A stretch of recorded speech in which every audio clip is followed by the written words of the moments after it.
ছয় জেলায় সড়ক দুর্ঘটনায় ৭ জন নিহত হয়েছেন, আহত হয়েছেন অন্তত ২১ জন। এর মধ্যে সিরাজগঞ্জের বঙ্গবন্ধু সেতুর পশ্চিম সংযোগ মহাসড়কে ২ বাসের সংঘর্ষে নিহত হন ৩ যাত্রী।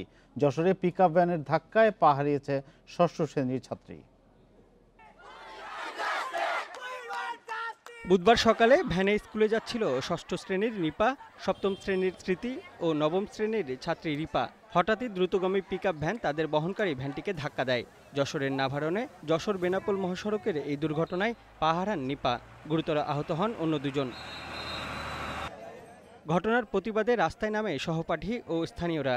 ৩ ঘন্টা ওই সড়কে যান চলাচল বন্ধ থাকে। পরে পিকআপ চালককে গ্রেপ্তার ও ফুটওভার ব্রিজ নির্মাণের আশ্বাসে প্রত্যাহার হয় অবরোধ। নিরীহ ছাত্রছাত্রীরা প্রাণ দিতে আছে, সড়ক দুর্ঘটনা ঘটতে আসে। আমরা এর প্রতিকার চাই, নিরাপদ সড়ক।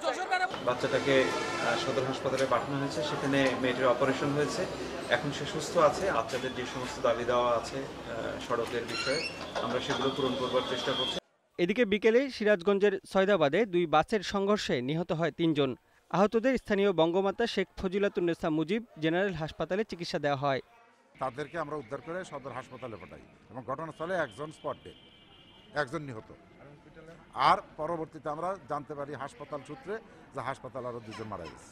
ফেনীর মুহুরীগঞ্জে ঢাকা চট্টগ্রাম মহাসড়কে কাভার্ড ভ্যানকে পেছন থেকে ধাক্কা দেয় একটি মাল বোঝাই ট্রাক। ঘটনাস্থলে প্রাণ হারান ট্রাক চালক মজনু। আর জেলার ফতেপুরে ট্রাক, মাইক্রোবাস ও অটোরিকশার সংঘর্ষে আহত হয় অটোরিকশার 8 যাত্রী, 6 জনই একই পরিবারের সদস্য। অটোরিকশা ও ট্রাকটি জব্দ করা হলেও পালিয়ে যায় ট্রাক চালক। মাগুরার পার নন্দুয়ালিতে ঢাকা খুলনা মহাসড়কে বাস চাপায় নিহত হয় এক পথচারী। বাসটি আটক করা হলেও চালক পলাতক। এছাড়া গাইবান্ধার সুন্দরগঞ্জে ট্রাক চাপায় স্কুল ছাত্রী এবং গাজীপুরের কালীগঞ্জে ট্রাক চাপায় এক মোটরসাইকেল আরোহী নিহত হয়েছে।